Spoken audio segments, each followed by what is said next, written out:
할렐루야. 아멘. 오늘도 말씀을 깨닫는 지혜와 응답받는 기도의 은총이 우리에게 넘치게 될 줄로 믿습니다. 이 하나님께서는 이스라엘 백성들이 요구하는 그대로 그들에게 왕을 세워주십니다. 왕을 세웠다라고 해서 하나님이 다스리시는 이스라엘의 이 신정 통치가 끝나는 게 아니에요. 하나님께서는 이제 이스라엘 백성들이 하나님과 이스라엘 백성들 이 1대1의 관계가 아니라 이 왕을 통하여서 이 하나님이 기름 부으시고 하나님이 세운 그 왕을 통하여서 계속해서 하나님과의 이 관계가 유지되는 이 왕이 대리 통치자로서 하나님의 역할을 이제 감당하는 그 일을 행하여 나아가기를 원하고 계시죠.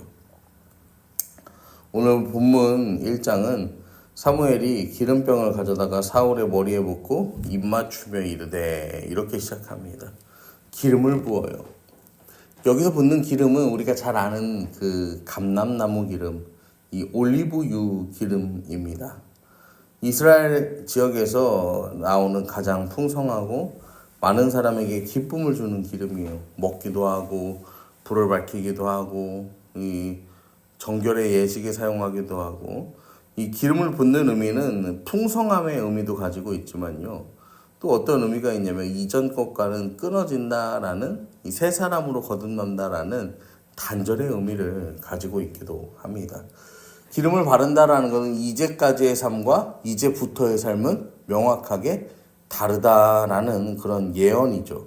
그래서 그 2절부터 베냐민 경계 셀사에 있는 라헬의 묘실 곁에서 두 사람을 만날 거거든.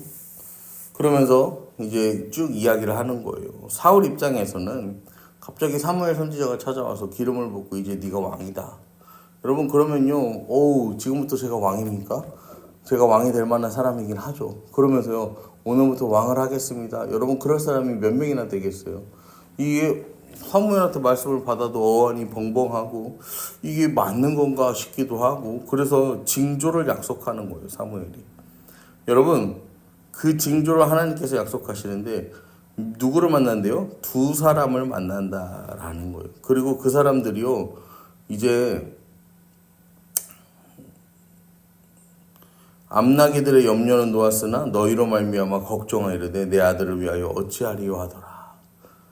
이 두 사람을 만난다는 거는 고대 근동에서는요, 여러분 두 사람이 증언하면 이 사실은 뭐가 되는 거예요? 진실이 되는 거거든요. 그러니까 지금 이 사울이 왕이 된 것에 대한 증인을 세울 사람을 하나님께서 먼저 허락하시겠다라는 거죠. 그리고 3절을 보면 거기서 더 나가서 상수리 나무에 이르면 거기서 하나님을 배우려고 베델로 올라가는 사람이 있는데 그 중에 떡을 가진 사람이 준다는 거야. 여러분, 이게 이루어질 확률이 굉장히 적은 말이잖아요. 베델로 올라가는 사람을 만날 수는 있어. 세 사람을 만날 수는 있는데 어떤 사람은 염소 새끼 셋을 가지고 어떤 사람은 떡 세 덩이를 가지고 어떤 사람은 포도주 한 가죽 부대를 가진 확률, 이거는 굉장히 희박한 확률이에요. 그런데 그 중에서 떡을 가진 사람이 자기 것을 떼어서 두 덩이나 준다는 거야. 하나님께 드리려고 가져가는 떡을 준다? 그 떡을 떼어준다? 이 말의 의미가 뭐예요? 야, 너는 하나님이 세운 이 확실한 증거다. 확실한 증거가 될 것이다. 라는 거죠. 또 5절에 보시면 내가 하나님의 산에 이르니 그곳엔 블레셋 사람들의 영문, 블레셋 사람들이 이 세운 조형물이 있어요. 이스라엘에. 그래서 그 문을 지나갈 때는 머리를 숙여서요, 고개를 숙여서 블레셋의 영광을 돌려 했거든요. 아주 치욕스러운 장소입니다. 그런데 그 장소에서 여호와의 영이 크게 임할 것이다 라고 이 사무엘 선지자가 이야기하는 거예요. 여러분, 그래도 크게 임하고 여호와의 영이 크게 임하고 함께 예언하고 변하여 새 사람 된다라는 거죠. 성령이 임하니까 새 사람이 되는 거예요. 여러분, 그냥 아무것도 아니었던 한 사람을요, 하나님의 사명을 가진 왕으로 변화시키는 이 놀라운 방법들이요, 기록되어 있습니다.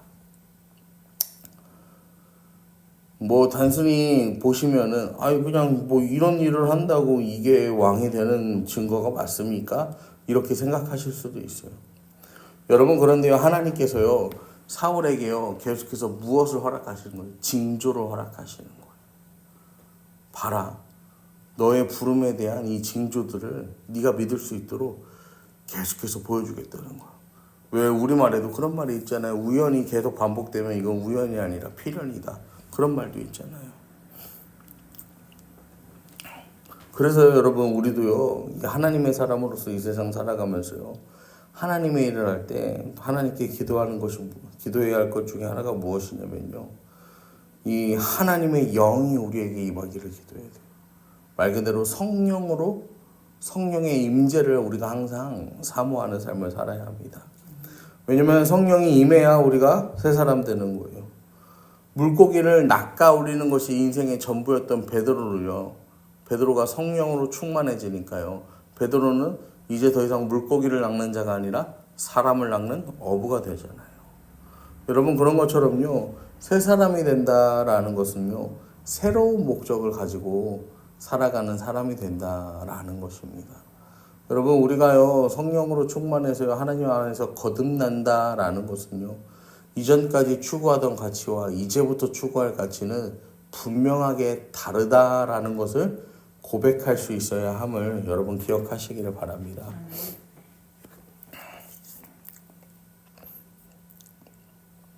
7절 말씀입니다. 이 징조가 내게 임하거든 너는 기회를 따라 행하라. 하나님이 너와 함께 하시니라. 가장 중요한 것은요, 그 하나님의 역사하심을요, 우리가 경험하면요, 뭐 해야 한다는 거예요? 기회를 따라 행하라. 하나님이 주신 이 기회를 반드시 놓치지 말아야 한다라는 거예요.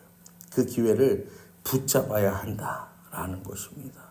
그러면요, 너와 함께 하시느라 하나님이 우리에게 임마누엘 하여 주신다라는 거예요. 여러분, 하나님이요, 이 약속을요, 하나님의 사람들에게 하십니다. 여러분,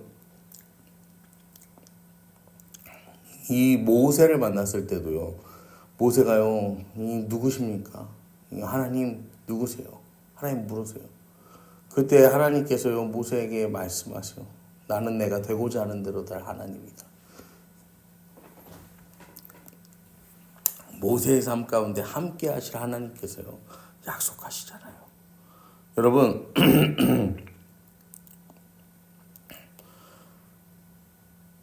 하나님이 함께 하심을 믿고요, 모세는요, 그 10가지 재앙, 그리고 그 10가지 재앙을 넘어서 어떻게 해요? 이스라엘 백성들을 40년이라는 시간 동안 이 출애굽 인도하여 내는 그 놀라운 일을 행한다라는 거예요. 여러분, 하나님이 함께 하시면요, 그 주어진 사명을요, 감당하는 사람이 됩니다. 그런데요, 하나님이 함께 하시지 않으면, 하나님께서 함께 계심을 믿지 않으면, 자기 멋대로 그 길을요, 막 걸어가고 자기 멋대로 나아가면요, 어때요? 이스라엘 백성들이 어떻게 했어요? 하나님이 함께 계심을 믿지 않고 광야에서요, 우리는 저 가나안 땅에 들어갈 수 없다라고 외쳤을 때 38년이라는 시간을요, 그 땅에서 맴돌다 죽어버리는 인생이 되지 않습니까? 여러분, 하나님께서 우리에게 주시는 그 사명에 여러분 그 사명을 기쁨으로 감당하는 저와 여러분 되기를 소망합니다. 그러면서 마지막 10장 9절 말씀을 읽겠습니다. 그가 사무엘에게서 떠나려고 몸을 돌이킬 때 하나님이 새 마음을 주셨고 그날 그 징조도 다 응하니라. 할렐루야. 세 가지 징조를 다 만나는 것은 물론이고요, 몸을 돌이켰을 때, 그러니까 이제 그러면은 내가 한번 가겠습니다라고 순종하여 돌아섰을 때 하나님이 그에게 새 마음을 주셨다라는 거예요. 여러분, 하나님은요, 오늘도 우리 삶 가운데 일하실 때요, 우리가 무엇을 이루어서 무슨 업적이 있어서 여러분, 하나님이 우리에게 역사하시는 게 아니라 하나님께서 일방적으로 우리에게 부어주십니다.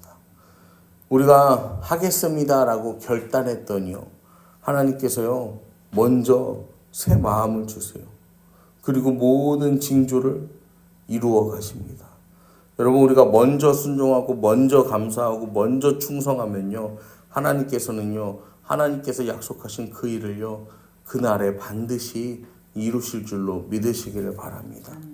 오늘도 여러분, 우리가 함께 기도하며 나아가실 때 오늘도 하나님, 오늘 우리에게 새 마음 주시옵소서. 오늘도 하나님 부어주시는 새 마음으로 이 하루를 살아가고 우리가 그것을 기쁨으로 충성하며 나아갈 때 하나님 우리가 믿음으로 승리하게 될 줄 믿습니다. 그렇게 고백하는 저와 여러분 되기를 간절히 축원합니다.